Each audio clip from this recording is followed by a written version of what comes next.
Hello viewers, আলো diary চ্যানেলের পক্ষ থেকে আমি অঙ্কিতা।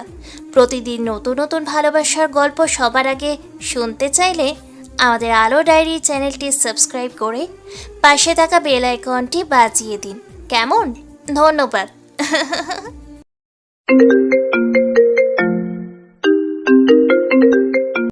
আমি 1 বছরের জন্য তোমাকে বিয়ে করতে চাই। এই 1 বছরে তোমার চাহিদা হবে টাকা, আর আমার চাহিদা হবে তোমার শরীর। রিশাদ স্যারের কথায় চমকে ওঠে ঋত্য।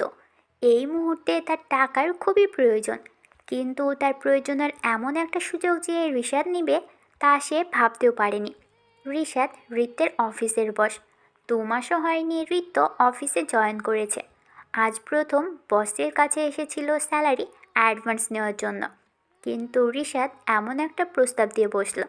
ঋত্যের বাবার হঠাৎ স্ট্রোক হয়েছে, হসপিটালে নিয়ে যাওয়া হয়েছে।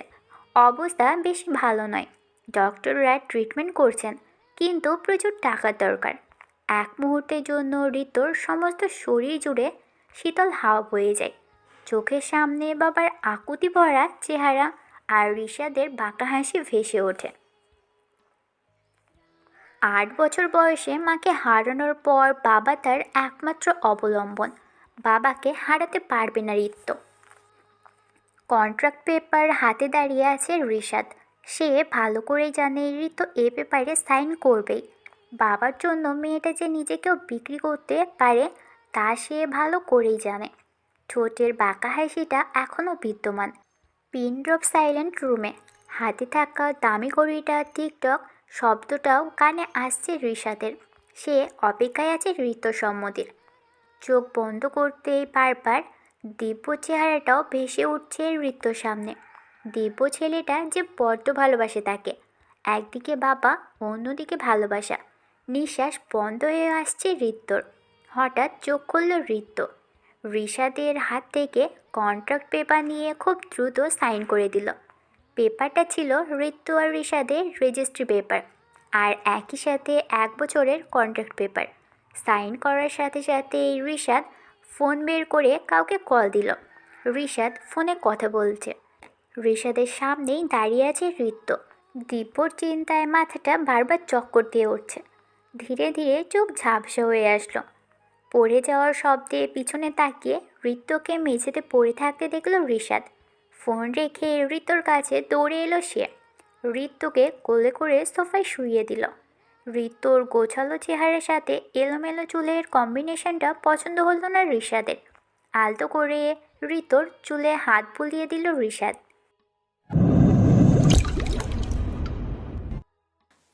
বাবা! চিৎকার দিয়ে উঠে বসলো ঋত্য। আশেপাশে তাকিয়ে উপলব্ধি করলো ঘরটা তার নয়। বিশাল আলিশানা একটা গোছালো রুম। ওয়ালে রিশাদের বেশ কিছু ফটো টাঙানো। বেড সাইড টেবিলে রিশাদের একটা ফটো। ঋত্যর বুঝতে সময় লাগলো না সে রিশাদের বাড়িতে। আশেপাশে তাকিয়ে নিজের ফোন খুঁজতে লাগলো ঋত্য, কিন্তু পেল না। ফোনের কথা বলতে বলতে রুমে ঢুকলো রিশাদ, আর রুমে ঢুকেই দেখলো ঋত্য কিছু একটা খুঁজছে। কথা শেষ করে ফোন পকেটে ঢুকালো রিশাদ। ফোন বালিশের পাশে আছে। ধন্যবাদ। ফোন পেয়ে উচ্ছ্বাসিত হয়ে ফোন নিয়ে বারান্দায় চলে যায় ঋত্য। আজ স্বাধীনতা উপভোগ করে নাও ঋদ্ধ। কাল থেকে ঋষাদের কাছায় বন্দি হতে চলেছো তুমি। তুমি আর তোমার বাবা মিলে যা করেছো, সব কিছুর শাস্তি আমি দেব তোমাদের। মৃত্যুর জন্য কাতরাবে তোমরা, কিন্তু রিশাদ আফসানের থেকে মুক্তি পাবে না। এবার হবে খেলা শুরু। Get ready for air, Mrs Ritya Rishad Afsan. কথাগুলো বলেই বাঁকা হেসে বারান্দায় থাকা ঋত্যর দিকে তাকায় রিশাদ। এটা তুমি ঠিক করলে না ঋতু। আমাকে ভালোবাসার স্বপ্ন দেখিয়ে রিশাদকে বিয়ে কি করে করতে পারলে তুমি? দিব্য বাবা, তুই শান্ত হ। আমরা তোর জন্য ওর চেয়েও ভালো মেয়ে দেখব। না বাবা, আমার ঋতুকে চাই। ও এখন অন্য কারোর বিবাহিত স্ত্রী। বাবা, আমার রাস্তায় বাধা হয়ে এসো না, নয়তো তোমার কালো অতীতটা আমার অজানা নয়, আর সেই অতীতকে পৃথিবীর সামনে তুলে ধরতেও আমার দুবার ভাবতে হবে না। দিব্য, বাড়াবাড়ি করিস না, তোর বাবা আমি। বিধান মাহমুদের কথায় রেগে গিয়ে তার গলা চেপে ধরল দিব্য। ছটফট করতে লাগলেন তিনি। কয়েক সেকেন্ড বাদে বিধান মাহমুদকে ছেড়ে চোখ গরম করে তাকালো দিব্য। ছেলের এতটা অবনতির জন্য মনে মনে নিজেকে দায়ী করে উপরের ঘরের দিকে এগোলেন বিধান মাহমুদ। বাবার সাথে কথা বলে মনে স্বস্তি পেল ঋত্য, তবে সে স্বস্তির মাত্রা খুবই কম, যেন মরুভূমির তীব্র গরমে এক ফোঁটা পানি জিহ্বায় পড়েছে। ঋত্য, যাও, রেডি হয়ে এসো। রেডি? মানে? Gate ready for a crazy romantic night baby. Time দেওয়ার জন্য আমি তোমাকে বিয়ে করিনি, damn it. Just get ready for tonight. কথাটা বলে রুম থেকে বেরিয়ে গেল রিশাদ। রিশাদের বেরিয়ে যাওয়ার সাথে সাথে মেঝেতে বসে পড়ল ঋত্য। বাবার জন্য নিজেকে একটা ভদ্ররূপী পশুর কাছে নিজেকে সমর্থন করতে চলেছে ঋত্য। ঘড়ির কাঁটা জানান দিচ্ছে সন্ধ্যা 6:30 বাজছে। উঠে আলমারির কাছে গিয়ে দাঁড়ালো ঋত্য। আলমারি খুলতেই দেখতে পেল হ্যাঙ্গারে ঝোলানো বেশ কয়েকটা দামি শাড়ি। এত দামি শাড়ি শেষ কবে পরেছিল ঋত্যর মনে নেই তার। আলমারি থেকে কালো রঙের একটা শাড়ি বের করলো ঋত্য, সাথে হাতকাটা ব্লাউজ পেটিকোট। আলমারির সবগুলো শাড়ির ব্লাউজই হাতা কাটা। বিষয়টা ঋত্যের মাঝে বেশ অস্বস্তি সৃষ্টি করলো। রাত প্রায় 11টায় বাড়ি ফিরল রিশাদ। ফাঁকা বাড়িতে পিনপতন নীরবতা। কাজের লোকেরাও শুনতে নামলে চলে যায়। বাড়িতে এখন শুধু রিশাদ আর ঋত্য। সশব্দে নিজের রুমে ঢুকল রিশাদ। লাইট অন করতেই চোখে পড়ল বিবর্ণ বিষণ্ণ চেহারায় কালো শাড়ি পরিহিতা ঋত্যকে। চেহারায় বিষণ্ণতায় সাজটা বিরক্ত করল রিশাদকে। স্যার, শরিয়ত মোতাবেক আমাদের বিয়ে হয়নি। অন্তত ইসলামের বিধি মেনে বিয়েটা করে নিলে। আমি বিশ্বাস করি না এসব শরীয়তে। আমি আমার রক্ষক আর আমি আমার মালিক। মুখে বললেই সত্যি বদলে যায় না। এই সৃষ্টি জগতের মালিক হ্যাগনি, তিনি মহান আল্লাহ তাআলা। Just shut up. এটা খাও। কি এটা? যাই হোক, খেতে বলছি, খাবে। কথাটা বলে ঋতুর দিকে একটা জুস টাইপ কিছু বাড়িয়ে দেয় রিশাদ। রিশাদের ধমকে চুপ করে যায় ঋত্য। চুপচাপ জুসটা খেয়ে নেয় ঋত্য। ধীরে ধীরে ঋতুর দিকে এগোতে থাকে রিশাদ। ঋত্য ঢোক গিলতে লাগে। প্রথম কোনো ছেলে তার থেকে মাত্র 2 ইঞ্চি দূরত্বে দাঁড়িয়ে আছে। এটা যেন বেশ অস্বস্তিতে ফেলছে তাকে। দু চোখ বন্ধ করে ফেলল ঋত্য। চোখ বুঝতেই ভেসে উঠল তীব্র চেহারা। সাথে সাথে রিশাদকে ধাক্কা দিয়ে দূরে সরাতে চাইল ঋত্য, কিন্তু পারল না। ধীরে ধীরে নিস্তেজ হয়ে জ্ঞান হারালো ঋত্য। ঋত্যকে কোলে করে বিছানায় শুয়ে দিল রিশাদ। ঋত্যর শাড়ির কাঁধের দিকে খানিকটা সরিয়ে দিল, ব্লাউজটাও খানিকটা ছিঁড়ে দিল। এরপর ক্লিপ দিয়ে ঋত্যর পেটে আঘাত করল। মুহূর্তে ঋত্যর ফর্সা পেট লাল হয়ে উঠল। একইভাবে ঋত্যর গলাতেও আঘাত করল রিশাদ। ঋত্যকে ছেড়ে এবার নিজের শার্টটা খুলল রিশাদ। ঋত্য নখ দিয়ে নিজের বুকে আঁচড় দিল। অতঃপর সেভাবেই ঋত্যকে বুকে নিয়ে কম্বল জড়িয়ে নিল। ঘুম থেকে উঠেই নিজেকে আপত্তিকর অবস্থায় রিশাদের বুকে পেল ঋত্য। রিশাদের উন্মুক্ত বুকে দম বন্ধ হয়ে আসছিল ঋত্যর, কিন্তু রিশাদ এতটাই শক্ত করে ধরে রেখেছে যে ঋত্য ছাড়াতেও পারছে না। রিশাদের বুকের দিকে তাকাতেই দেখতে পেল আঁচড়ের দাগ। চমকে উঠল ঋত্য। তার মানে রাতে আমরা ছি, কি করে করতে পারলাম আমি এটা? এতটাই চাহিদা আমার দিব্যকে ছেড়ে অন্য একটা ছেলের সাথে? ছি! কথাগুলো ভাবতেই চোখ থেকে পানি গড়াতে লাগলো ঋত্যর। টপ টপ করে রিশাদের বুকে পড়তে লাগলো ঋত্যর চোখের পানি। বুকে ঋত্যর পানি স্পর্শ পেয়ে চোখ মেলে তাকালো রিশাদ। চোখ মেলতেই দেখতে পেল ঋত্যর কান্নারত চেহারা। বাঁকা হেসে রিশাদ বলল, রাতে আবেদনময় আর সকালে দেবদাসের পারো। আজব মেয়ে তো তুমি। রিশাদের কথায় ঘৃণায় গা গুলিয়ে আসে ঋত্যর। উঠে যেতে ধরে কিন্তু রিশাদ ঋত্যকে বুকে চেপে ধরে রাখে। ঋত্যর কানে কানে বলে, শাড়িটা ঠিক করে বের হও। রাতে তো কেউ ছিল না, আমার সামনে করলে অসুবিধা নাই, কিন্তু কাজের লোকদের সামনে এভাবে গেলে তারা তোমাকে আমার বউয়ের চেয়ে রক্ষিতার নজরে বেশি দেখবে। বলে ঋতুকে ছেড়ে ওয়াশরুমের দিকে এগোয় রিশাদ। আর ঋতু ঘৃণায় চোখে তাকিয়ে থাকে রিশাদের দিকে। কতটা খারাপ হলে একজনের দুর্বলতার সুযোগ নিয়ে এভাবে খেলা যায় অনুধাবন করার চেষ্টা করছে Ritu. I don't want listen anything. ওদের উপর নজর রাখো, আর কেউ যেন সন্দেহ না করে। ঋতুকে ঋষাদের থেকে দূরে রাখার দায়িত্ব তোমার, আর ঋষাদের মনে ঋতুর প্রতি সন্দেহ সৃষ্টি করার দায়িত্বটা আমার। খেলাটা শুরু করছে ঋষাদ, কিন্তু শেষটা আমি করব। আবার পুনরায় বৃত্ত হবে অতীতের সেই অধ্যায়টা। Gate ready for work Rishad option. বাঁকা হেসে ফোনটা পকেটে ঢুকালো দিব্য।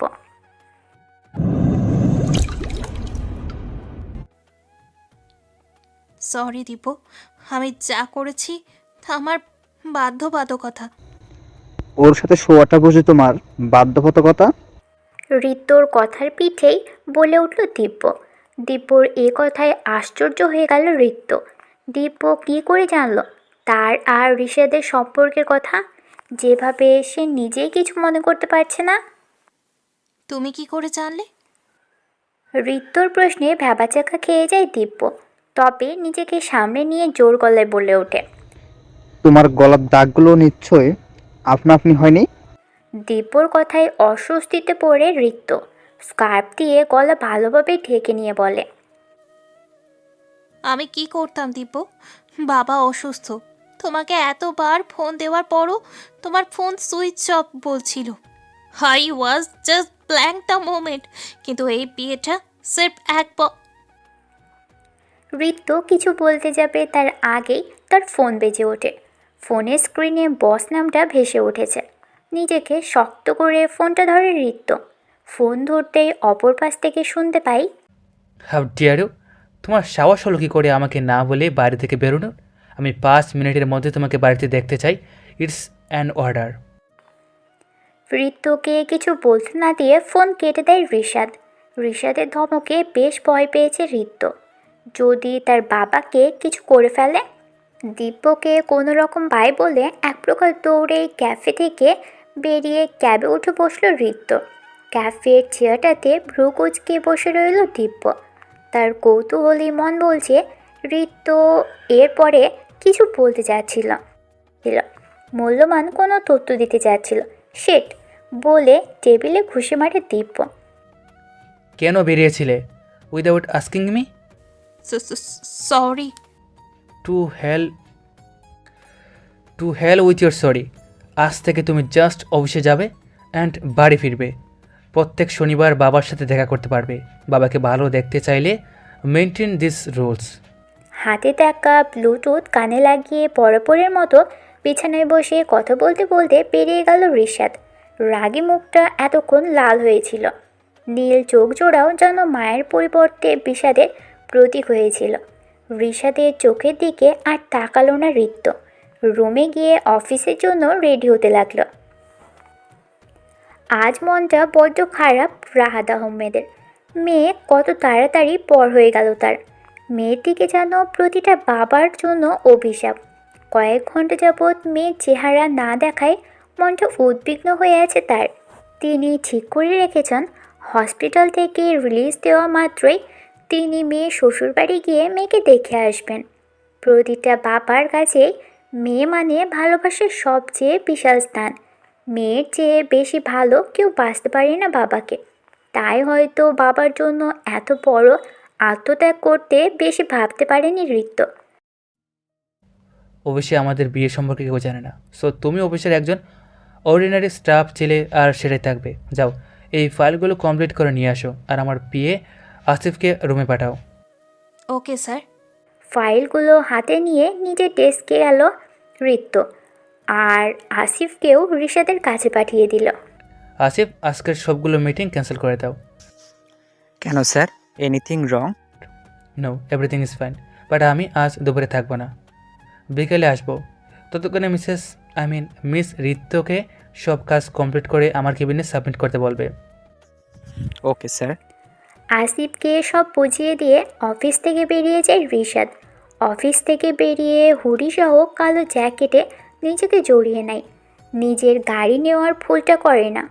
একটা শোরুম থেকে অতিরিক্ত টাকা দিয়ে একটা বাইক কেনে ডকুমেন্ট ছাড়া। বাইকটা নিয়ে নিজের কাজে লেগে পড়ে রিশাদ। প্রথমে যায় হেলথ কেয়ার হসপিটালে, যেখানে ঋতুর বাবা রাহাত আহমেদকে রাখা হয়েছে। রাহাত আহমেদের ডক্টরের সাথে কথা বলে তার সম্পর্কে বেশ কিছু ইনফরমেশন কালেক্ট করে। হসপিটাল থেকে বের হওয়ার সময় রাহাত আহমেদকে চোখে পড়েছিল রিশাদের। লোকটাকে দেখেই রিশাদের কপালের রগ ফুলে ওঠে। মন চাচ্ছিল যেন এখনই লোকটাকে জ্যান্ত কবর দিতে, কিন্তু নিজেকে শান্ত করে। রাহাত আহমেদের চোখের অগোচরে হসপিটাল থেকে বেরিয়ে আসে রিশাদ। হসপিটাল থেকে বেরিয়ে রিশাদ নিজের বাড়িতে গেল। বাড়ির লোক সুধাকে বলল 1 কাপ কফি বানিয়ে দিতে, বলেই রুমে ঢুকলো রিশাদ। ক্যাফে থেকে বেরিয়ে একটা বারে এসে বসে দিব্য। ওয়েটারকে ড্রিঙ্ক সার্ভ করতে বলে একটা টেবিলে হেলান দিয়ে বসে রইল। ওয়েটার ড্রিঙ্ক রেখে যেতেই ঢকঢক করে কিনল দিব্য। হঠাৎ তার পাশে কেউ একজন এসে বসল। চোখ তুলে তাকাতেই চমকে উঠল দিব্য। রিশাদ এসে বসেছে তার সামনে। হাতে থাকা ছুরিটা দিব্যর পেটে ধরেছে রিশাদ। মাথা কাজ করা বন্ধ করে দিয়েছে দিব্যর। জোরে চিৎকার দিয়ে ওঠে দিব্য। আশেপাশে তাকিয়ে দেখে কেউ নেই। ফোন বের করে দিব্য। হ্যালো, রিশাদ এখন কোথায়? উনি তো ওনার রুমে বস। ভালো করে চেক করো। বস, উনি রুমে বসে ল্যাপটপ দেখছেন। ওহ, ওকে। চিন্তিত কণ্ঠে কথাটা বলে ফোন রাখে দিব্য এবং পুনরায় ড্রিঙ্কস করতে শুরু করে। দিব্য, এ তো সবে শুরু। খেলার সমাপ্তি আস্তে আস্তে।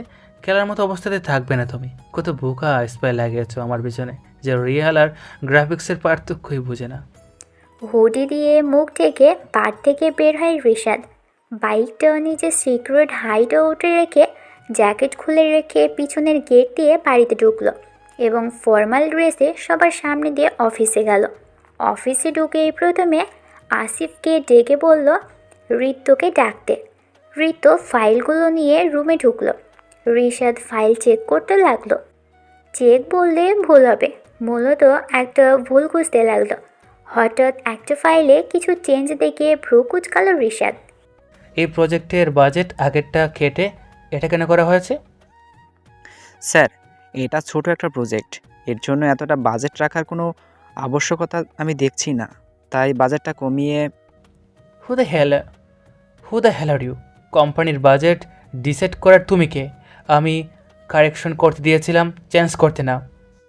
স্যার, আমি তো কোম্পানির ভালোর জন্য আমি আছি, তোমাকে ভাবতে হবে না। জাস্ট গেট লস্ট অ্যান্ড এটা কারেক্ট করে নিয়ে আসো। ফাইলগুলো ঋতুর দিকে ছুঁড়ে মারল রিশাদ। ফাইলগুলো তুলে নিয়ে নিজের ডেস্কে বসলো ঋতু। সবাই অবাক দৃষ্টিতে তাকিয়ে আছে ঋতুর দিকে। রিশাদ কোনোদিন কারো উপর চিৎকার করা তো দূর, উচ্চ স্বরে কথা অবধি বলেনি, সেখানে ঋতুর উপর এভাবে চিৎকার করলো। ডেস্কে বসতেই চোখ থেকে ঝরঝর করে পানি পড়তে লাগলো ঋতুর। এতটা অপমানের সম্মুখীন সে কখনো হয়নি। রিশাদ এতটা খারাপ ব্যবহার করবে সে ভাবেইনি। চোখের পানিতে ফাইল ভিজে যেতে লাগলো, তবু কাজ করছে ঋতু। বাজেটটা ঠিক করে রিশাদের রুমে যেতেই দেখলো রিশাদ গম্ভীর দৃষ্টিতে ল্যাপটপের দিকেই তাকিয়ে আছে। বুকে ফু দিয়ে ফাইলটা নিয়ে রিশাদের রুমে ঢুকলো ঋতু। ফাইলটা রিশাদের দিকে বাড়িয়ে দিল। রিশাদ গম্ভীরভাবে ফাইল চেক করতে লাগলো। ঋতু ভয় কাঁপছে। কিছুক্ষণ পর ফাইল চেক শেষে রিশাদ গম্ভীর গলায় বলল, ডান, 5টা বেজে গেছে, বাসায় যাও। অ্যান্ড হ্যাঁ, আমি তোমাকে নিয়ে যাব, এটা এক্সপেক্টও করো না। ক্যাব বুক করো অ্যান্ড গো। আপনার থেকে সেটা আমি এক্সপেক্টও করি না। মনে মনে বললেও মুখে বলার সাহসটা পেল না ঋতু। চুপচাপ রিশাদের কেবিন থেকে বের হয়ে গেল।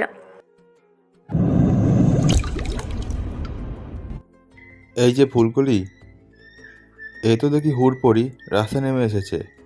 রাস্তার এক কোণে গুটিসুটি মেরে দাঁড়িয়ে আছে ঋতু। 5টায় অফিস থেকে বেরিয়েছিল, এখন বাজে 7টা। ক্যাব তো আসছেই না, তার উপর একটা গাড়ি অবধি নেই রাস্তায়। হাঁটতে হাঁটতে অফিস থেকে বেশ দূরে একটা নির্জন জায়গায় এসে পড়ে ঋত্য। সামনে থাকা ছেলেগুলো বারবার তার দিকে অশ্লীল কথা ছুটছে। কিছুই করার নেই ঋত্যের, এইসব রাস্তার ছেলেদের সাথে ঝগড়া করতে গেলেই বিপত্তি। চুপচাপ এক কোণে দাঁড়িয়ে ক্যাবের অপেক্ষা করছে ঋত্য। চোখ তুলে তাকাতেই দেখতে পেল রিশাদের গাড়ি। মনে একটা ক্ষীণ আশার সৃষ্টি হলো, হয়তো রিশাদ স্ত্রীর মর্যাদা না দিলেও একটা নারীর সম্মান রক্ষায় তার সাহায্য করবে। কিন্তু সেই ক্ষীণ আশার আলোটাও চোখের পলকে নিভে গেল। সব দেখেও না দেখার ভান করে গাড়ি নিয়ে চলে গেল রিশাদ। রিশাদের এই প্রতিক্রিয়ায় কান্না আটকাতে পারছে না ঋত্য।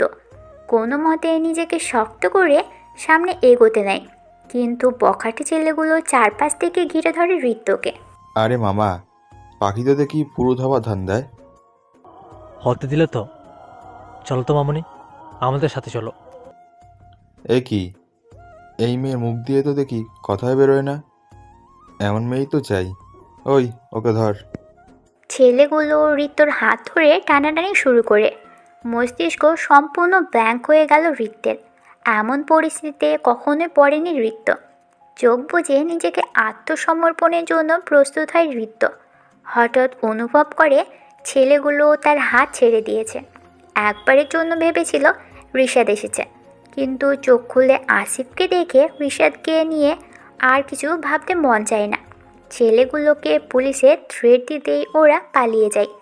আসিফ শিওর দিয়ে ঋত্যর দিকে এগিয়ে এলো। মিস ঋত্য, চলুন আমি বাইকে করে আপনাকে পৌঁছে দিয়ে আসি। আমার সাথে গেলেই তো উনি জানতে পারবে আমি স্যারের বাড়িতে থাকি, প্রবলেম হয়ে যাবে। না থাক, লাগবে না, ধন্যবাদ আপনাকে। ক্যাব এক্ষুনি চলে আসবে। ওকে, ক্যাব না আসা পর্যন্ত আমি ওয়েট করছি। 15 মিনিটের মাথায় ক্যাব আসে। ঋত্যকে ক্যাবে উঠিয়ে আসিফ নিজেও বাইকে বসে। হেলমেটটা লাগাতেই আসিফের ফোনে রিশাদের ফোন আসে। ফোনটা রিসিভ করে কানে ধরে আসিফ। ওকে কেবে তুলে দিয়েছো?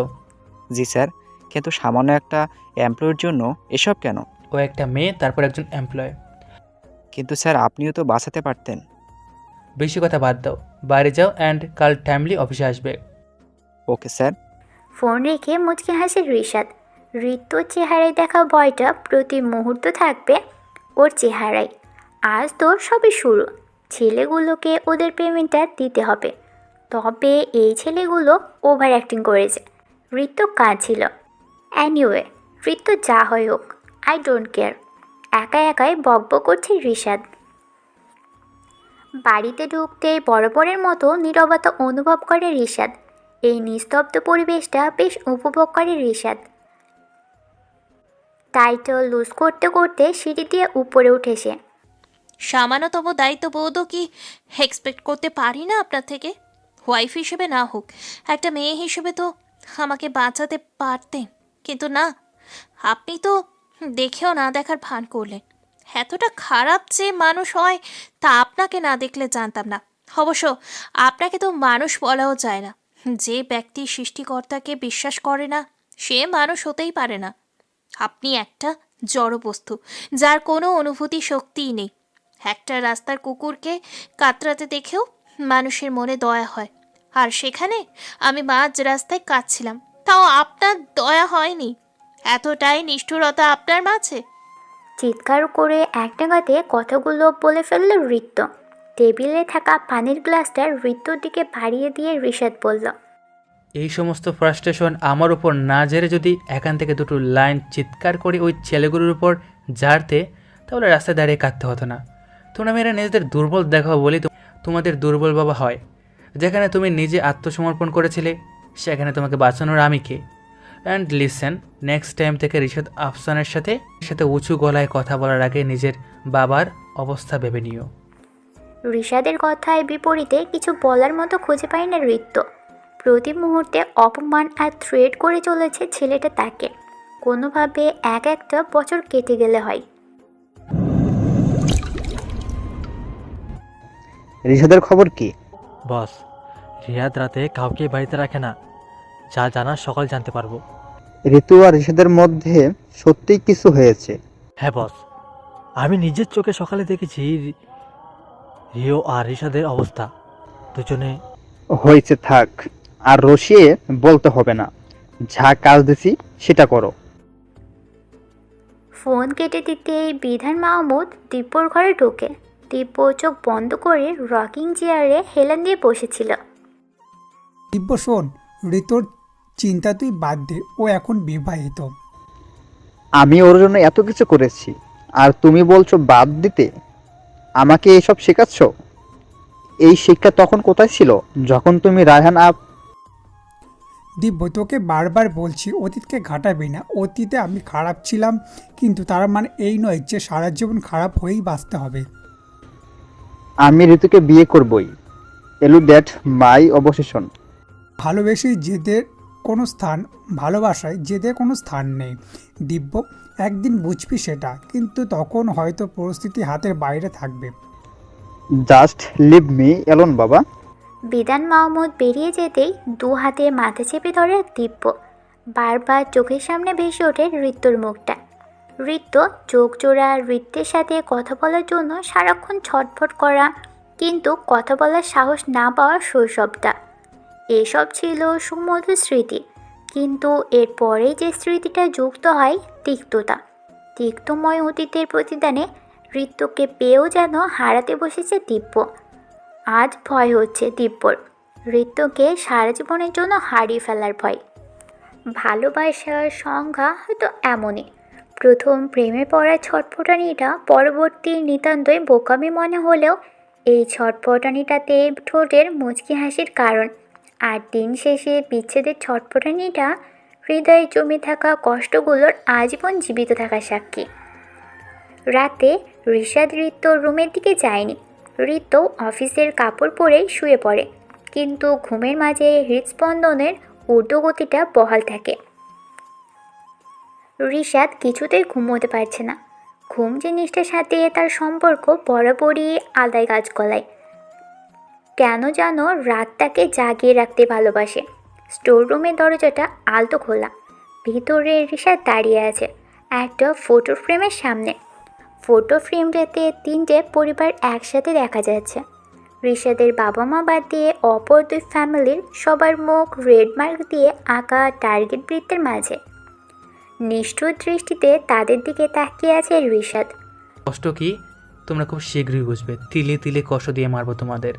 আমার বাবা মার শরীর থেকে জোড়া প্রতিটা ফোঁটার রক্তের আমার বাবা মার শরীর থেকে জোড়া প্রতিটা ফোঁটা রক্তের হিসাব নেব আমি তোমাদের থেকে। আমার নেক্সট টার্গেট তুমি, বিধান মাহমুদ। ঠোঁটের কোণে এক অদ্ভুত হাসি ফুটে ওঠে ঋষাদের। এই হাসিটা প্রতিশোধের, এক নির্মম খেলা শুরুর হাসি এটা। আচমকা দরজার পাশে থাকা ফ্লাওয়ার ভাস পড়ার শব্দ পেল ঋষাদ। চমকে দরজার দিকে তাকালো সে। বাড়িতে তো ঋত্য ছাড়া আর কেউ নেই। তবে কি ঋত্য ছিল? ঋত্য সব শুনে ফেললো না তো?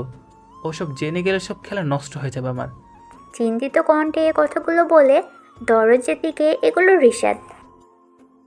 এই শোনো না, প্রতিদিন ভালোবাসার নতুন নতুন গল্প পেতে ও শুনতে চাইলে আমাদের আলোর ডায়েরি চ্যানেলটি সাবস্ক্রাইব করে পাশে থাকা বেল আইকনটি বাজিয়ে দিও, কেমন?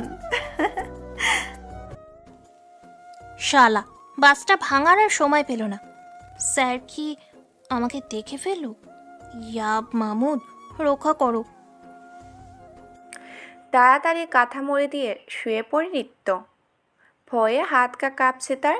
কেন যে এই রাতের বেলা পানি খেতে উঠেছিল ভেবে নিজেকে দোষারোপ করতে লাগলো। আর উঠছে তো উঠছেই, স্টোররুমের দিকে যাওয়ার কি দরকার ছিল? নিজের উপর মেজাজ খারাপ করে দাঁত দিয়ে নখ কামড়াচ্ছে ঋত্য। ঋষাদ ঋত্যর রুমে এসে দেখলো লাইট অফ আর ঋত্য কাঁথা মুড়ি দিয়ে শুয়ে আছে। ঋষাদ আর বেশি কিছু না ভেবে গেস্ট রুমের দিকে গেল, তবে নিজেকে কিছুতেই স্থির করতে পারল না। ঋত্য কি আদৌ এসেছিল আমার রুমে, নাকি আমি বেশি ভাবছি? না, এই মেয়ের উপর নজর রাখতে হবে। অতীতের ভুলটা আর করা যাবে না। খেলাটা আমাকে জিততে হবে। পকেটে হাত ঢুকিয়ে ভাবতে থাকে ঋষাদ। স্যার, আজ অফিসে ইম্পর্টেন্ট মিটিং আছে। দিব্য স্যার তো আসবে না বলছেন। আপনি যদি আসতেন। জি স্যার। ফোন রেখে অফিসে যাওয়ার জন্য রেডি হতে লাগলো বিধান মাহমুদ। একটা সময় টাকার পেছনে কত ছুটছেন, অথচ এখন সেই টাকাকে দু চোখে সহ্য করতে পারে না। স্যার, বিধান মাহমুদ অফিসে যাওয়ার জন্য রেডি হচ্ছেন। অপর পাশ থেকে তথ্যটা পেতেই বাঁকা হেসে ফোন রাখলো রিশাদ। এর অপেক্ষাতেই তো ছিল সে। অফিসে ঢুকে সবার আড়ালে বের হয়ে যায় রিশাদ, ঋত্যকে পূর্বের মতো এক গাদা কাজ চাপিয়ে। বিধান মাহমুদ আজ একাই ড্রাইভ করছেন, ড্রাইভার সাথে নেননি। অদ্ভুত একটা চিন্তা ভেতর থেকে ঘিরে ধরে রেখেছে তাকে। রিশাদ গতকাল বাইক নিয়ে বিধান মাহমুদকে ফলো করেছে। উদ্দেশ্য ভয়ানক, তবে যদি সফল হয় তবে? তোর মৃত্যু আজ নিশ্চিত বিধান মাহমুদ, আর সেটাও আমার হাতে। বিধান মাহমুদের গাড়ির ঠিক পেছনে রিশাদের বাইক। পকেটে থাকা পেট্রোল ভরা কাঁচের বোতলটা বিধান মাহমুদের গাড়ির পেছনের কাছে মারে রিশাদ। সাথে সাথে কাঁচ ভেঙে পেট্রোল পড়ে গাড়িতে। আচমকা এমন ঘটনায় বিধান মাহমুদ চমকে যান, বুকে চিনচিন ব্যথা অনুভব হয়। গাডাফির সাইডের মিররে তিনি দেখতে পেলেন বাইকে করে কেউ তাকে ফলো করছে। চিন্তাটা আরও বেড়ে গেল বিধান মাহমুদের। গাড়ির স্পিড বাড়িয়ে দিলেন তিনি। বিধান মাহমুদের গাড়ির স্পিড বাড়াতে দেখে রিশাদ বুঝতে পারল বিধান মাহমুদ বুঝতে পেরেছে কেউ তাকে ফলো করছে। এই ভয়টাই তো পাওয়াতে চাচ্ছিল সে তাকে। আর শেষ দিন বিধান মাহমুদের বলেই এক হাত দিয়ে লাইটারটা ধরায় রিশাদ। লাইটারটা ছুটতে নিয়ে বুঝতে পারে সামনে রেল ক্রসিং আসছে। বিধান মাহমুদের গাড়ি পার হতেই শাটার ডাউন করা হলো। রিশাদ আর বিধান মাহমুদকে ফলো করতে পারল না। শীঘ্রই রিশাদের চোখের অগ্রসরে হয়ে গেল বিধান মাহমুদ। শিট! বিরক্তি হয়ে কথাটা বলল রিশাদ। প্ল্যান ভেস্তে যাওয়ার তার মেজাজ এখন তুঙ্গে। বিরক্তির চরম সীমা নিয়ে পূর্বের মতো সবার অগ্রসরে অফিসে ঢুকলো রিশাদ। কাজে কিছুতেই মন বসাতে পারছে না ঋত্য। বারবার কালকে রাতের কথা মনে পড়ছে। কলম ধরতে গিয়েও হাত কাঁপছে। কোনো রকমে ফাইল কমপ্লিট করে রিশাদের রুমে আসে ঋত্য। রিশাদকে মাথায় হাত দিয়ে বসে থাকতে দেখে ভয় বেড়ে যায় ঋত্যর। ঠক গেলে রিশাদের দিকে ফাইলগুলো বাড়িয়ে দিল ঋত্য। ফাইল চেক করা শুরু করলো রিশাদ। এমনিতেই রিশাদের মেজাজ খারাপ ছিল, তার উপর প্রত্যেকটা ফাইলে 3-4টা করে ফুল। রিশাদের সমস্ত রাগ গিয়ে পড়ল ঋত্যর উপরে। চিৎকার করে উঠল রিশাদ। তোমাদের মতো অশিক্ষিত মেয়েকে জব দেওয়াই উচিত হয় নাই। একটা ফাইল এত ভুল, এটা কি খেলা পেয়েছো? কাজ না করতে পারলে কাজ এসেছো কেন? Get lost stupid girl. মাথা নিচু করে চুপচাপ কথাগুলো হজম করে ফাইলগুলো নিয়ে নিজের ডেস্কে বসলো। কেন এত রাগ স্যারের আমার উপর? ভুল তো হতেই পারে। প্রতি মুহূর্তে আমার উপর চিৎকার না করে থাকতেই পারি না। ন্যূনতম রেসপেক্ট কি আমি ডিজার্ভ করি না তার থেকে? এতটাই খারাপ আমি? চোখে জল বাধা মানছে না ঋত্তর। সবাই আজও বাঁকা চোখে তাকিয়ে আছে ঋত্তর দিকে। আশিফের খুব খারাপ লাগছে ঋত্তর জন্য। মেয়েটা এতটাও খারাপ না কাজে, তাহলে এতটা অপমান করার কারণ কি?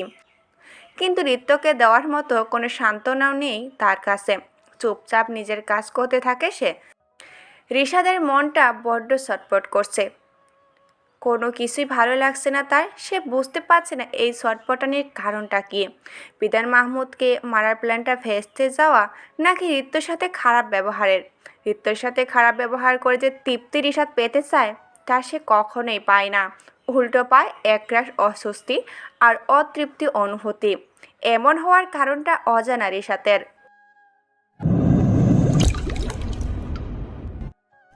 দিব্য, আমার মনে হচ্ছে কেউ আমাকে ফলো করছে। আজ যে আমার গাড়িতে পেট্রোল ছুঁড়েছে, রেল ক্রসিং ছিল বলে বেঁচে গেছি। কি বলছো বাবা? এমনটা কি করতে পারে? রিশাদেই করেছে এইসব। ফোন বের করে নিজের ইনফর্মারকে ফোন দিতে লাগলো দিব্য। রিশাদ এখন কোথায়? বাড়িতে তো আসেনি বস, অফিসে থাকবে। আমি তোমাকে ওর বাড়িতে কাজ করার জন্য রাখিনি। ও কখন কোথায় যায় সেই খোঁজ রাখো। নেক্সট টাইম যেন বলতে না হয়। ফোন রেখে কিছু একটা চিন্তা করতে বসে দিব্য। রাতে আফশান ম্যানশনে ঋত্য অফিসের পোশাকেই বসে আছে, যা দেখে রিশাদের অসহ্য লাগছে। এই মেয়ে, কমন সেন্স নাই? অফিসের পোশাকে কতক্ষণ বসে থাকবে? যাও ড্রেস চেঞ্জ করো। আসলে স্যার, আমার কয়েকটা ড্রেস কিনতে হবে। কেন, তোমার আলমারি ভর্তি শাড়ি আছে তো। ওসব পরতে আমার অস্বস্তি হয়। ও, হওয়ারই কথা। এত দামি শাড়ি আগে কখনো পরনি তো। দামের চেয়ে বড় স্বস্তি। আপনার কেনা শাড়িগুলোর একটাতেও আমি স্বস্তি খুঁজে পাই না, বুঝেছেন? যেসব ওখানে আছে তুমি সেগুলি পরবে, দ্যাটস ফাইনাল। আমি অফিসের ড্রেস পরেই ঘুমাবো, তাও ওগুলো পরবো না। সাহস খুব বেড়েছে না? ঋত্যর দিকে এগোতে থাকে রিশাদ। ঋত্য ভয়ে পেছাতে থাকে। উল্টো দিকে হাঁটতে হাঁটতে হঠাৎ সিঁড়ির সাথে ধাক্কা খেয়ে নিচে বসে পড়ে। বাঁকা হেসে ঋত্যর মুখের কাছে মুখ নিয়ে আসে রিশাদ। ঋত্য হা হয়ে তাকিয়ে আছে। আচমকা ঋত্যর জামার চেন খুলে দেয় রিশাদ। চমকে রিশাদকে ধাক্কা দিয়ে দূরে সরিয়ে দেয় ঋত্য। রিশাদ আগের মতোই বাঁকা হেসে বলে, এখন কি একা চেঞ্জ করবে নাকি আরও হেল্প করব? পিঠে হাত দিয়ে চেনটা লাগিয়ে মনে মনে রিশাদকে গালাগালি দিতে দিতে রুমের দিকে যেতে লাগলো ঋত্য। আজ আমার আদরের মেয়েটা আমার থেকে দূরে, এসবই আমার পাপের ফল। কারো ক্ষতি করে যে কখনোই মাফ পাওয়া যায় না তা আমি বেশ ভালোভাবেই বুঝতে পারছি। জানি না কবে রিলিজ হব এখান থেকে। অনুতপ্ত অনুতপ্ত কণ্ঠে কথাগুলো বলে জানলার দিকে তাকালেন রাশেদ মাহমুদ। চোখ বন্ধ করতে বারবার তার চোখের সামনে ভেসে উঠছে মেঝেতে পড়ে থাকা রক্তাক্ত দুটা লাশ। পাশে দাঁড়িয়ে অট্ট হাসিতে হাসছেন তিনি। ছটফট করতে করতে চোখ খুললেন রাহাত মাহমুদ। স্বপ্নটা আজকাল তাকে পাগল করে রেখেছে। ডাক্তার এসে রাহাত আহমেদের চেক আপ শেষ করলেন। ডক্টর সাহেব, আমাকে কবে রিলিজ দেওয়া হবে? আপনি এখনো পুরোপুরি সুস্থ নন, আর কয়েকদিন বাদে আপনাকে রিলিজ দেওয়া হবে। ধন্যবাদ ডক্টর। উদাসীন দৃষ্টিতে দরজার দিকে তাকিয়ে মেয়েকে না দেখতে পারায় অতৃপ্তির ইচ্ছা বেশ একটা দীর্ঘশ্বাস ফেললেন রাহাত আহমেদ। রিশাদ অফিসে বেরিয়ে গেছে, কিন্তু রিত্যের ইচ্ছা করেই দেরি করছে। রেশাদ বেরোতে রিত্য অফিসে ফোন দিয়ে সিন লিভ নেয়। যদি সে অসুস্থ নয়, কিন্তু রিশাদের সত্যি জানতে এই মিথ্যাটা তার বলার দরকার ছিল। ঈশ্বর রুমে সে ফর্মটার সামনে দাঁড়িয়ে আছে রিত্য। ছবির মানুষগুলোকে চিনতে তার একটু সমস্যা লাগেনি, কিন্তু চেনার পর থেকে অজানা আতঙ্ক বারবার কেঁপে উঠছে রিত্য। অতীত কি তবে সত্যি আমার পিছু ছাড়লো না? চিন্তিত কণ্ঠ রিত্যর। ফ্ল্যাশব্যাক। রিত্যের বাবা রোহিত আফসান, মা রেহেনা আফসান। রিশাদের পরিবারের সাথে বেশ ভালো বন্ধুত্ব ছিল রিত্যর পরিবারের। রিত্যর মা ছিল না, বাবা রাহাত আহমেদ ও আর্থিকভাবে সচ্ছল ছিলেন না। অনেক কষ্ট রিত্যকে বড় করেছিলেন তিনি। হঠাৎ একদিন রোহিত আফসান রাহাত আহমেদের নিজের বিজনেস পার্টনার করে নেন। ঠিক সেই দিন থেকেই রাগে পড়তে থাকে রাহাত আহমেদের প্রাণপ্রিয় বন্ধু বিধান মাহমুদ। বন্ধুর সাফল্য সহ্য হয় না তার। নানাভাবে রাহাত আহমেদের প্রচলিত করতে থাকে সে। সেই সময় রিশাদ, রিত্য এবং দিব্য খুব ভালো বন্ধু ছিল। রিত্য বরাবরই রিশাদকে পছন্দ করত, তবে তখন তারা খুবই ছোট, সবে ওয়ানে পড়ত। রিশাদ রিত্যকে পাত্তাই দিত না। দিব্য আবার রিত্যর জন্য পাগল ছিল। একটা সময় রিশাদের থেকে পাত্তা না পেয়ে সব সময় দিব্যর সাথে থাকতে শুরু করলো রিত্য। বিধান মাহমুদ রাহাত আহমেদকে রোহিত রাফসানকে মারার জন্য তৈরি করে। সম্পত্তির লোভে একটা ভয়ঙ্কর খেলার সূচনা হয়।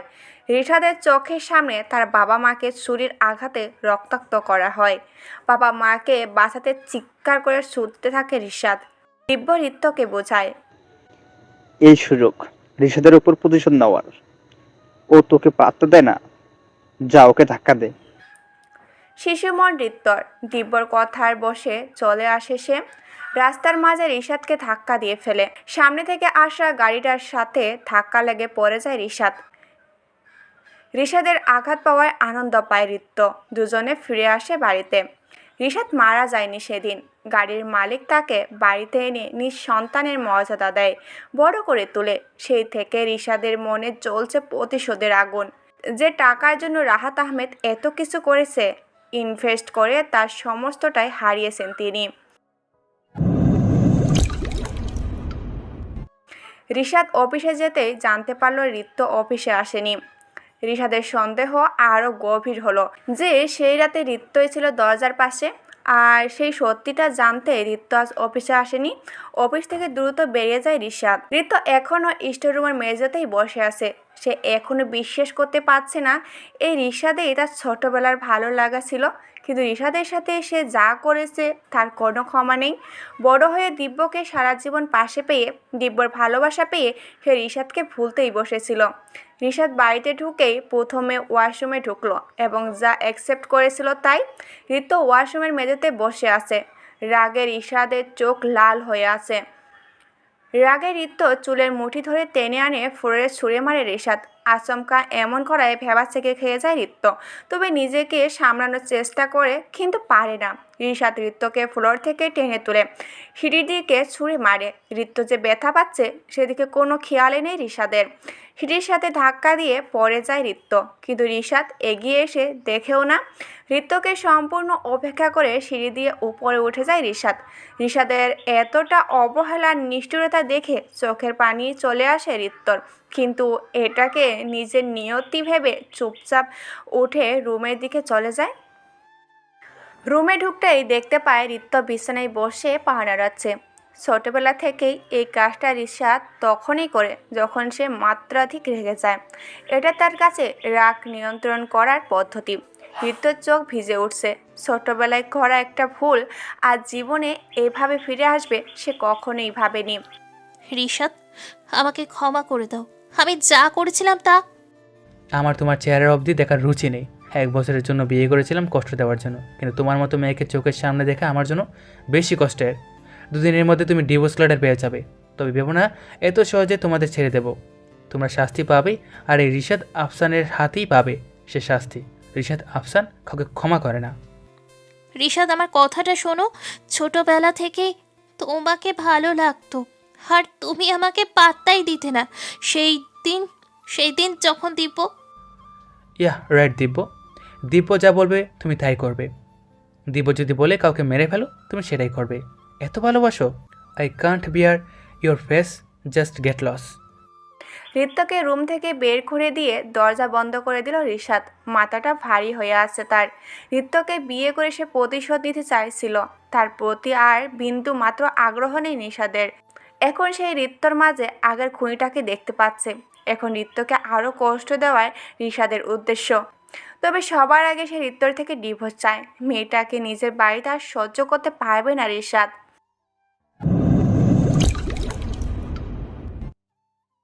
কথা শোন আমার। আমি ব্যস্ত বাবা। এই ব্যস্ততার জন্য ঋত্বিককে হারিয়েছিস, এখন কি আমাকেও হারাতে চাস? বাবা প্লিজ, বিরক্তকর কথা বাদ দাও না। সিগারেট ফেলে আমার রুমে আসিস। বলে বেরিয়ে গেলেন বিধান মাহমুদ, কিন্তু কথাটা শুনল না দিব্য। সে অপমানের সিগারেটের ধোঁয়া নিজেকে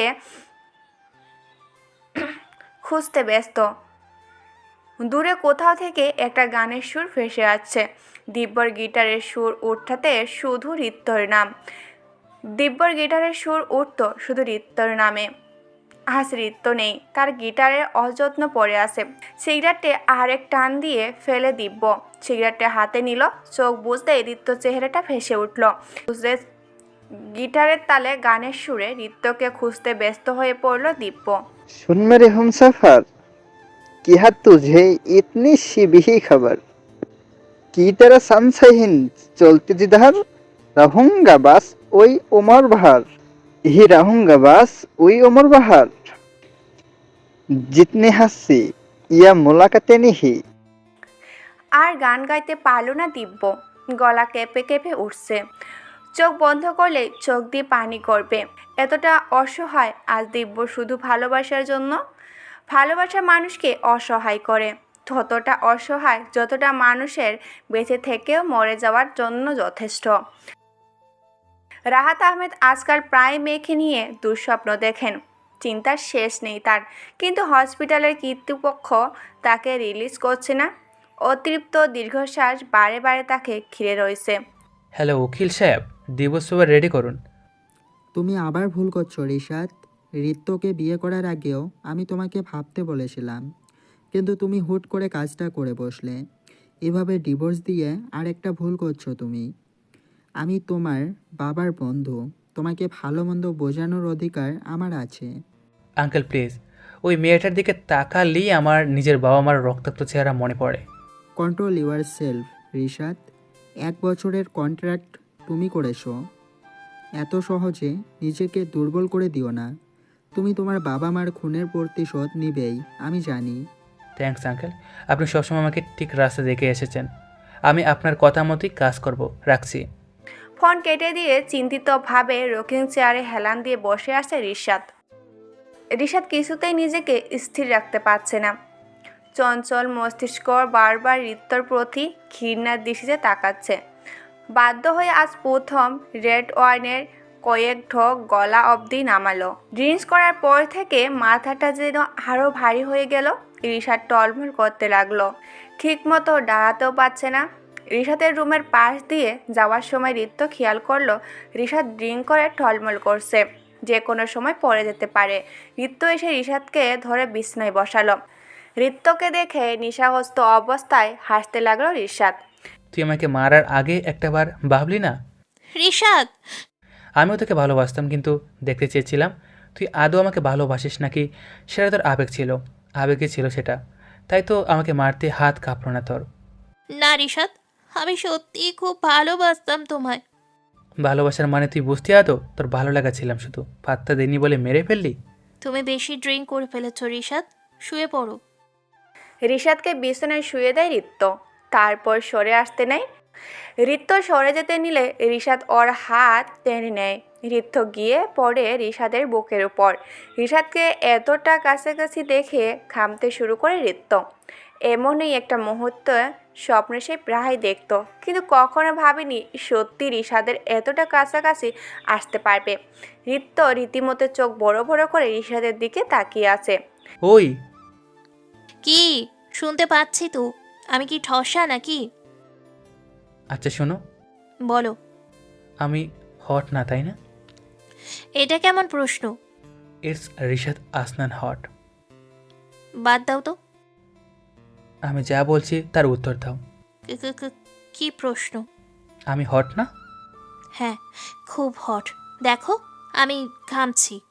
রিশাদকে ধাক্কা দিয়ে বিছানায় ফেলে ওঠানোর চেষ্টা করে ঋত্য, কিন্তু পারে না। রিশাদ আবারও তাকে চেপে ধরে নিজের বুকের মাঝে এনেই রাখে। ঋত্যর ঠোঁটের দিকে ক্রমশ আগতে থাকে রিশাদের উষ্ঠদয়। সকালে উঠে ঋত্যকে নিজের বুকে আবিষ্কার করে রিশাদ। রেগে ঋত্যকে ধাক্কা দিয়ে বিছনা থেকে ফেলে দিল। ঋত্য ব্যথা পেয়ে কোনো রকম উঠে দাঁড়ালো। এটা কি ধরনের ব্যবহার? তুমি আমার বুকে কি করছিলে? কাল রাতে আপনিই তো এনেছিলেন। আমি আমি কেন আনতে যাব? সেটা আমি কি করে জানবো? You just get out of my room. হুম। চুপচাপ মুচকি হেসে রিশাদের রুম থেকে বেরিয়ে গেল ঋত্য। ঋত্যর এই মুচকি হাসির মানে বুঝল না রিশাদ। তবে কি রাতে কিছু হয়েছে তাদের মাঝে? চিন্তায় ঘামতে লাগলো রিশাদ। আজকাল দিব্য ভালো থাকতে শিখে গেছে। ঋত্য স্মৃতিগুলো আর আগের মতো বিরক্ত করতে পারছে না তাকে। সারাক্ষণ আপন পৃথিবীতেই মেতে থাকে দিব্য। তবে চাইলে কি ভালোবাসা ভুলে থাকা যায়? যায় না। দিব্য শুধুমাত্র নিজেকে ব্যস্ত রাখার চেষ্টা করছে, যাতে ঋত্য স্মৃতিগুলো তার মনে আর প্রবেশ করতে না পারে। কিন্তু যে মেয়েটাই তার মনের মাঝে থাকে, তাকে কি করে ভুলবে দিব্য?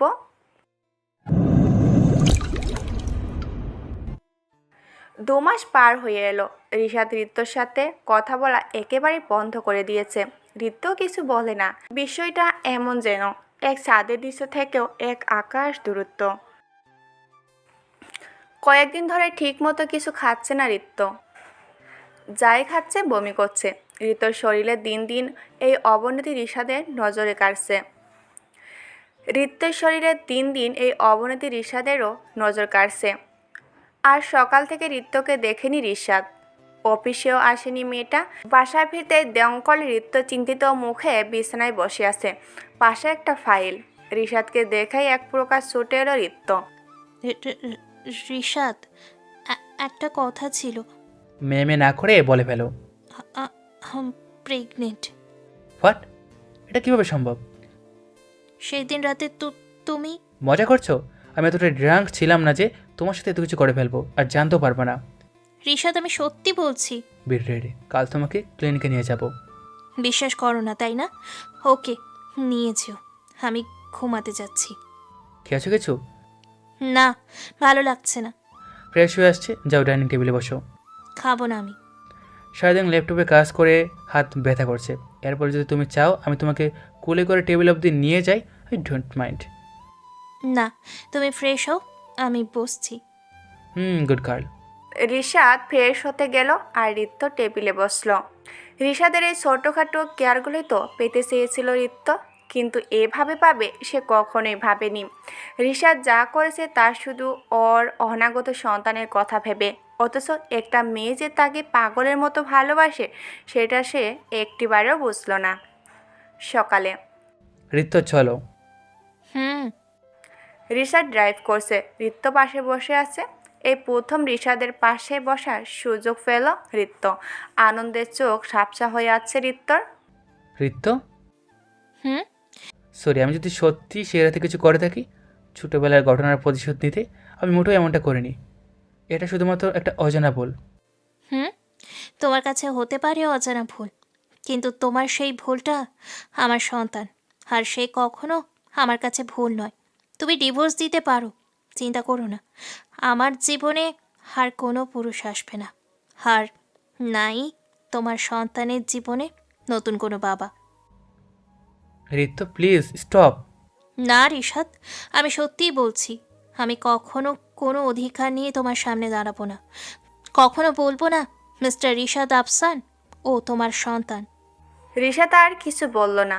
প্রতিশোধের নেশায় সে একটা মেয়ের জীবন এভাবে নষ্ট করতে পারবে তা নিজেও জানার ছিল না। চোখ মুখ শক্ত হয়ে আসছে রিশাদের। বস, ঋতু ম্যাডাম প্রেগনেন্ট। তোকে আমি নিষেধ করছি ওদের খবর আমাকে আর না দিতে। বস, কিন্তু কোনো কিন্তু না সুধা, আমি ওদের জীবনে নতুন করে ঢুকতে চাই না। হয়তো এক সময় ঋতু আমার ছিল, কিন্তু সেটা শুধুই আমার জেদ হিসেবে নয়, আমি ওকে ভুলতে চাই। কিন্তু বস, ঋষাদ তো ও ঋত্যকে ডিভোর্স দেবে। হোয়াট? কেন? বস, আমি শুনেছি ওদের মধ্যে 1 বছরের বিয়ের কন্ট্রাক্ট হয়েছিল। শিট, ঋতু কোথায়? ঋষাদ ওকে নিয়ে অফিসের কাছের ক্লিনিকে গেছে। ওকে রাখো। ফোন রেখে চিন্তিত হয়ে পড়ে দিব্য। ঋত্যর জন্য শর্টফট করে উঠে দিব্য। ঋত্যকে আবার ফিরে পাবে ভাবেই চোখ জোড়া ভিজে ওঠে। ঠোঁট থেকে হারিয়ে যাওয়া হাসিটা পুনরায় ঠোঁটে ফিরে আসে। দিব্য দ্রুত রেডি হয় ক্লিনিকে যাওয়ার জন্য। একটা বাড়ির জন্য হলেও সে ঋত্যকে দেখতে চায়, ঋত্যর মুখোমুখি হতে চায়। মিস্টার রিশাদ, আপনি বাইরে যান, আমি আপনার ওয়াইফের চেক আপ করবো। ওকে ডক্টর নেহা। রিশাদ বাইরে চলে আসে। ভেতরে ডাক্তার নেহা আর Rikta. Doctor please listen to me, আমি প্রেগনেন্ট না। হোয়াট? তাহলে তুমি তোমার হাজবেন্ডকে মিথ্যা কেন বলছো? সম্পর্কটা বাঁচাতে আমি যদি এই মিথ্যে না বলতাম, তাহলে রিশাদ আমাকে ডিভোর্স দিয়ে দিবে। কিন্তু প্রেগনেন্সি নিয়ে মিথ্যা বলাটা অন্যায়। সে তোমাকে ভালোবাসলে ডিভোর্স দিবে না, কিন্তু এই নাটক করে তুমি কতদিন ধরে রাখতে পারবে তাকে? আমি ওকে সত্যিটা বলে দিব ডক্টর, কিন্তু প্লিজ এখন। আমি মিথ্যা বলা শিখিনি মিসেস রিশাদ আফসান। আমার রিশাদকে যা বলার আমি তাই বলবো। আপনি এখানেই ওয়েট করুন। Doctor please. রিক্তকে সম্পূর্ণ অপেক্ষা করে বেরিয়ে যায় ডক্টর। রিক্ত কাঁদতে কাঁদতে বসে পড়ে। রিশাদকে নিজের কাছে রাখার তার শেষ প্রসেসটা কি তবে জ্বলে গেল? এই শোনো না, প্রতিদিন ভালোবাসার নতুন নতুন গল্প পেতে ও শুনতে চাইলে আমাদের আলোর ডায়েরি চ্যানেলটি সাবস্ক্রাইব করে পাশে থাকা বেল আইকনটি বাজিয়ে দিও, কেমন? রিশাদ, তোমার ওয়াইফের খেয়াল রেখো, শি ইজ প্রেগনেন্ট। ডাক্তারের কথায় চমকে উঠে রিক্ত। কিছুক্ষণ আগেই তো তিনি বললেন সব সত্যি বলে দিবেন, কিন্তু এখন তো তিনি অন্য কথা বলছেন। প্রশ্নবোধক দৃষ্টিতে ডক্টরের দিকে তাকিয়ে আছে রিক্ত। ডক্টর চোখের ইশারায় রিক্তকে আশ্বস্ত করল। রিক্তকে নিয়ে বাড়ি ফিরল রিশাদ। চিন্তায় মাথা ঘোরাচ্ছে রিশাদের। কি করে এত বড় একটা ভুল করে বসলো সে? রিক্তকে কষ্ট দিতে গিয়ে আরেকটা নতুন জীবনকে পৃথিবীতে আনতে যাচ্ছে সে। যার বাবা হিসেবে নিজেকে ভাবতেই পারছে না রিশাদ। রিশাদের নিজেকে সমাজের একটা নোংরা কীট মনে হচ্ছে। চাহিদার বশে করা একটা ভুল যে এতটা ভয়ানক হতে পারে তা আজ বুঝলো রিশাদ। কি ঋতু সত্যি প্রেগনেন্ট? হ্যাঁ বস। ঋতুর সাথে আমাকে দেখা করতেই হবে, যে করেই হোক। রিশাদকে কিছুক্ষণের জন্য ঋতু থেকে আলাদা করতে হবে। ওকে বস।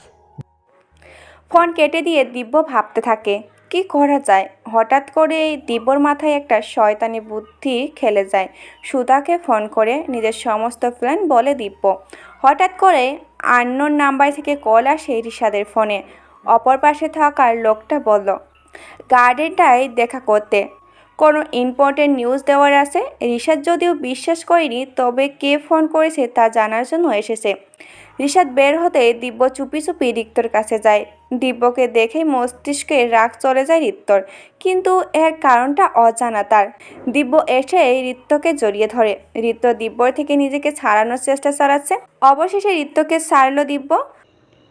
ঋতু প্লিজ, আমি জানি রিশাদ তোমাকে ছেড়ে দেবে। চলো না আমরা বিয়ে করে ফেলি। তুমি পাগল হয়ে গেছো দীপু, তোমার আমার বিয়ে কখনোই পসিবল না। তাছাড়া আমি রিশাদের বাচ্চার মা হতে চলেছি। আমার কোনো অসুবিধা নেই ঋতু, আমি তোমাকে তোমার সন্তান সহ আপন করে নেব। দীপু, তুমি কেন বুঝছো না? আমি ভালোবাসি রিশাদকে। ও, ছোটবেলার ভালোবাসাটা জেগে উঠেছে। তাহলে কিন্তু আমার সাথে এত নাটক করার কি দরকার ছিল? ভালোবাসার নামে প্রতি মুহূর্তে কেন কষ্ট দিলে আমায়? চোখ দিয়ে পানি করতে লাগলো রিত্তর। দিব্য আবার রিত্তকে জড়িয়ে ধরল। রিত্ত কি করবে বুঝে উঠতে পারছে না। দিব্যর কথা ভেবে তার নিজেরই কষ্ট হচ্ছে। কি যা তা বলছো সুধা? আমি ঠিকই বলছি সাহেব, ঋতু ম্যাম সাহেবের ঘরে কোনো একটা ছেলে ঢুকছে। সুধা, আপনি সিসি ক্যামেরা চেক করেন স্যার। সুধার দিকে বিরক্তিকর দৃষ্টিতে তাকিয়ে ফোনের স্ক্রিনে চোখ সরালো রিশাদ।